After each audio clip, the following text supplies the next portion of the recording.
कथा सुनाने में तुम्हें अच्छा नहीं लगेगा, तुम बहुत बहुत परेशान हो, तुम कुछ भी नहीं हो, तुम पुण्यहीन हो, तुम कुछ भी नहीं चलते हो, तुम इडियट हो। नहीं नहीं नहीं, ऐसा नहीं कहना, ऐसा नहीं कहना। अब वही बात मैं कह रहा हूं, कथा बना करके, कथा बनाकर कह रहा हूं। बोलो, बैल पूछ रहा है कि आंखें सही हैं या मेरा शरीर जो थक रहा है, जो थकान की अनुभूति हो रही है, यह सही है। सत्य क्या है? बैल तो नहीं समझ पाएगा, देखने वाला यदि शांत आंख होगी तो समझ जाएगा सत्य क्या है। सत्य है जो देख रहा है, कुआं वही था, वही है और वही। अब उस बताओ, वो कोलू का बैल कितना चला? कुछ नहीं चला। और वो सोच रहा है कि मैं बहुत चल चुका हूं, तो इसे ज्ञानी कहूं या मूर्ख? थोड़ा जोर से बोलो, थोड़ा जोर से बोलो, टेप हो जाए तो अच्छा रहेगा। मूर्ख कहेंगे। बहुत अच्छे आदमी हो। जब वो बैल मूर्ख है,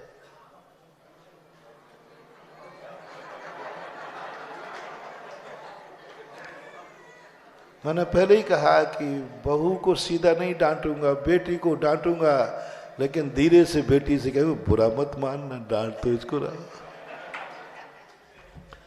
ऐसे ही बैल से मैंने कान में कह दिया, हे बैल तू बुरा मत मानना,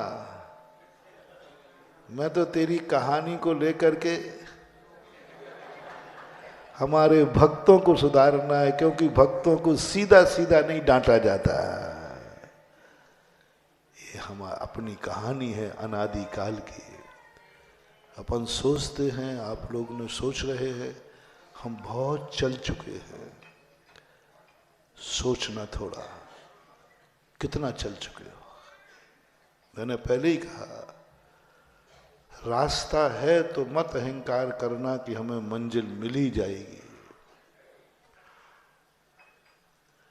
और रास्ता सही है तो भी मत समझना कि इस पे सही लोग ही चलते हैं।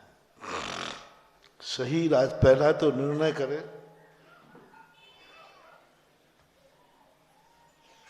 रास्ता है तो तुम चल ही जाओगे, मंजिल मिल ही जाएगी, सो बात नहीं है। संसार में तुम कितनी जिंदगी जीते हो, जन्मते हो, जवान होते हो, वृद्ध होते हो, और वृद्ध अवस्था में सोचते हो कि हमारी यात्रा तो पूरी हो गई। शरीर क्या कह रहा है? शरीर क्या कह रहा है? 75 साल का हो गया, 75 साल से चल रहा हूं। और जिनमानी माँ की आंख क्या कह रही है?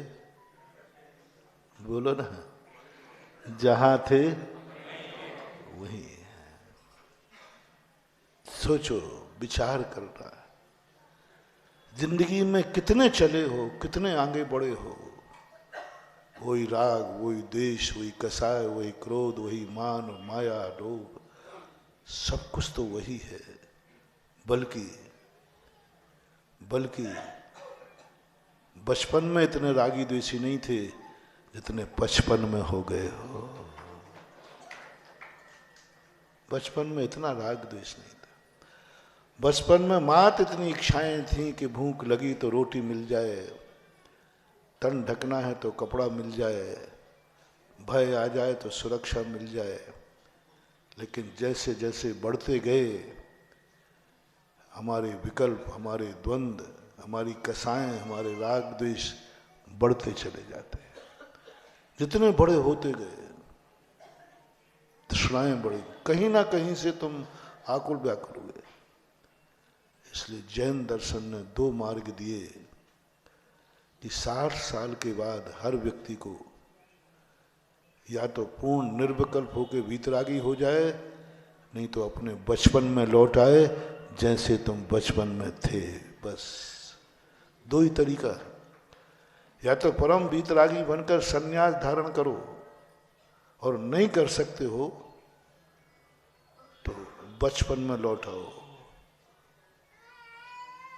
बचपन में लौट आओ। हर 60 साल के ऊपर वाले व्यक्ति के लिए एक साधना मंत्र दे रहा हूं। या तो 60 साल के बाद निर्वृत्त होकर संन्यास का रूप धारण करो, समस्त प्रकार के आरंभ परिग्रह से रहित होकर एक अपना वानप्रस्थ स्वीकार करो, वानप्रस्थ स्वीकार करो। 60 साल से ऊपर कानून है, नियम है। सरकार तुम्हें रिटायरमेंट देती है 58 साल में या 60 साल में, 60 साल में, और फोकट में वेतन देती है। अब कोई काम तो तुमसे लेना नहीं। मैंने सोचा कि ये सरकार का ये नियम ठीक नहीं। जब तक काम किया तब तक वेतन ठीक है, कुछ काम नहीं। पेंशनर जितने होते हैं वो क्या काम में आते हैं? कोई, फिर आधा वेतन क्यों दिया जाता है? मेरा बस चले तो बंद करवा दो, ऐसा सोचा था मैंने।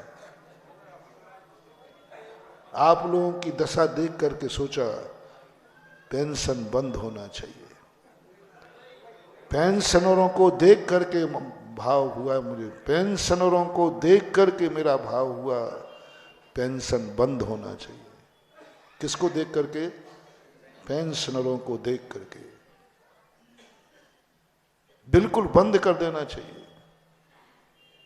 एक पेंशनर मेरे पास आया, बोले महाराज आशीर्वाद दो, एक प्राइवेट जॉब में हमने फॉर्म भरा है, नौकरी लग जाए। मैं, पेंशन का क्या होगा? वो तो मिलेगी। तो मैंने कहा सरकार से कि या तो इसको फिर से लगा लो, और या फिर इसकी पेंशन। पेंशन लेना राष्ट्र का सबसे बड़ा कर्जा है, सबसे बड़ा पाप है, सबसे बड़ा अपराध है, बहुत बड़ा अपराध है। भीख मांगने से भी ज्यादा खतरनाक है पेंशन लेना। एक व्यक्ति भीख मांग रहा है, वो अपराधी नहीं है, वो पापी नहीं है। पेंशनर सबसे ज्यादा अपराधी होता है। जब पेंशनरों को देखा तब कह रहा हूं। फिर मैंने पेंशन बनाने का नियम पढ़ा कि ये पेंशन क्यों दी जाती है। कोई तो कारण होगा। ये भारत देश है, जिस देश का कानून बना था 16 जैनी थे उसमें, और डॉक्टर अंबेडकर जैन धर्म के सबसे बड़े ज्ञाता थे।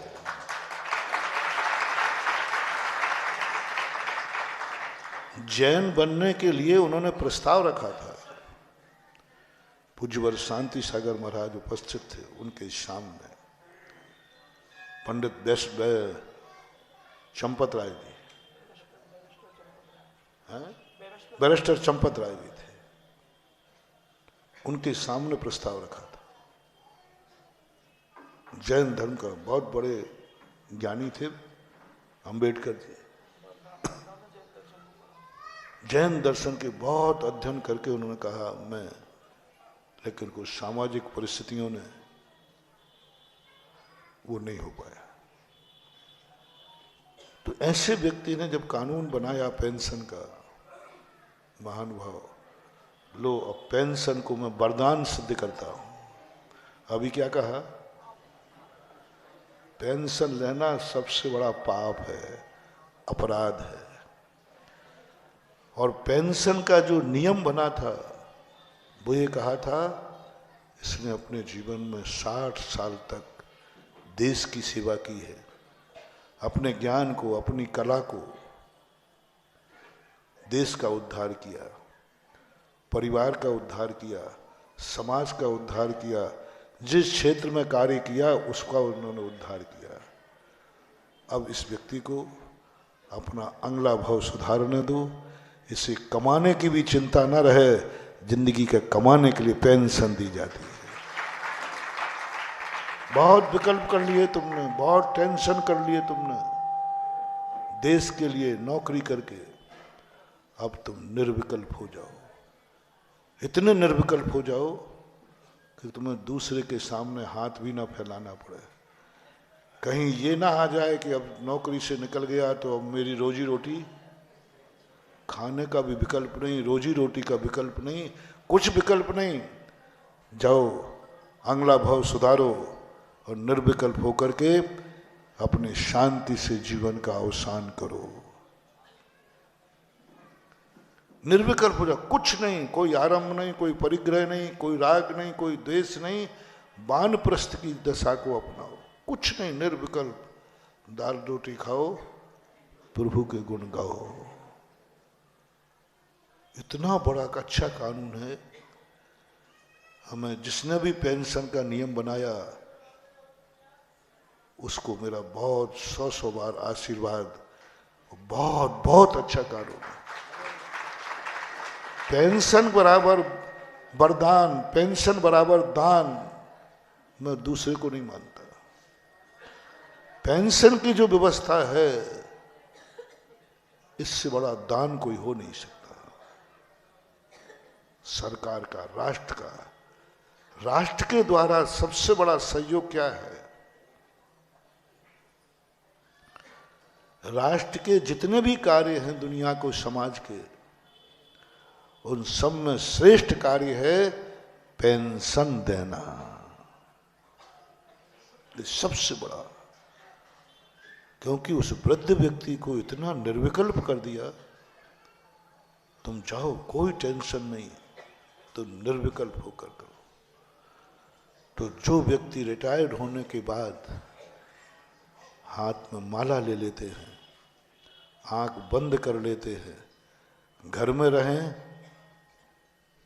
चाहे वन में रहें, चाहे आश्रम में रहें, समस्त प्रकार के द्वंद्वों से विकल्प, निर्विकल्प होकर के व्यक्ति को अपने जीवन का अवसान करना चाहिए। ऐसा करता है तो पेंशन वरदान है, अन्यथा पेंशन अभिशाप है। निर्णय करो, रिटायर्ड होने के बाद मन शांत हो रहा है क्या? आकुलताएं शांत हो रही हैं क्या? कसाएं शांत हो रही हैं क्या? मूर्छाएं शांत हो रही हैं क्या? कितनी शांति आ रही है, कितना बढ़िया। कमाने की चिंता नहीं, ऑफिस जाने की चिंता नहीं। पेंशनर को काहे की चिंता है? ऑफिस जाने की, कोई कमाने की नहीं, बस 1 तारीख को लेने जरूर जाना पड़ेगा। लेने बता खाते में आ जाता है, और वो भी विकल्प खत्म।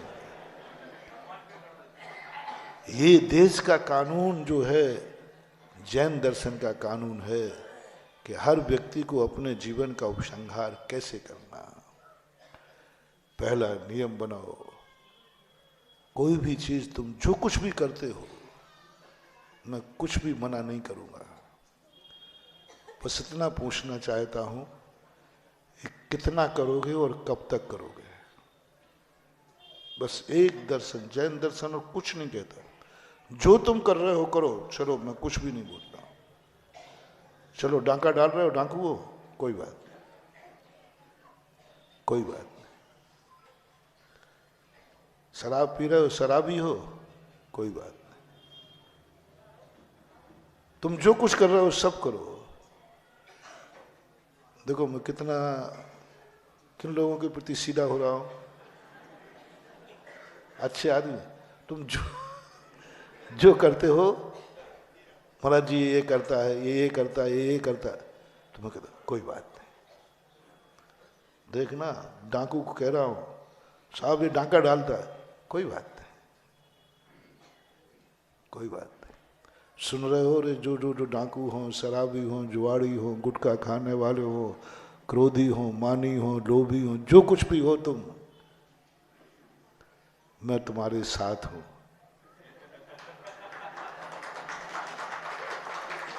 अच्छे लोगों के नहीं, अच्छे लोगों के मैं साथ नहीं होता हूं, अच्छे लोग मेरे साथ होते हैं।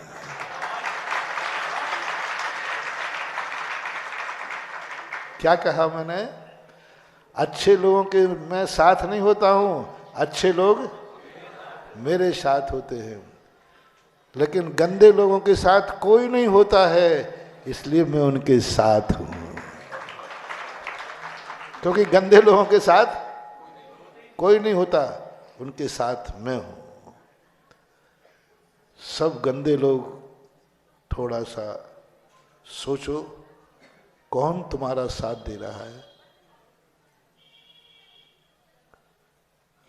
जो स्वयं पवित्र है, पवित्र आत्मा गंदे लोगों का साथ दे, पवित्र आत्मा गंदे लोगों के लिए बीच में जाने को तैयार हो जाए, तो गंदे लोगों, कम से कम तुम मेरा एहसान मानोगे कि नहीं? तुम्हें कोई साथ नहीं दे रहा क्योंकि तुम गंदे हो। कोई नहीं दे रहा है, सब छी भागे आगे, डाकू भगा, ये बेकार आदमी। मैं तुम्हारे साथ हूं। यही तो हुआ। नाग सबसे गंदा आदमी, गंदा जीव, पापी जीव, जिसको देखते ही मारने का भाव आता है।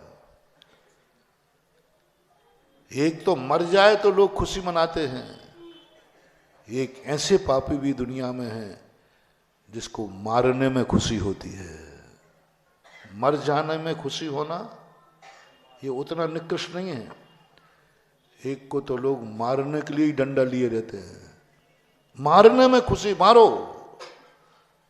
ये सबसे, संसार का सबसे निकृष्ट आदमी कौन है, जीव कौन है? जिसको लोग मारने का भाव करें। दूसरे नंबर का वो है जो मरने के बाद दुनिया खुशी मनाए। मारेंगे नहीं, लेकिन मर गया तो अच्छा हो गया।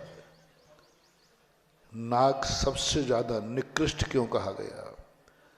क्योंकि उसको देखते ही लोग मारने का भाव करते हैं।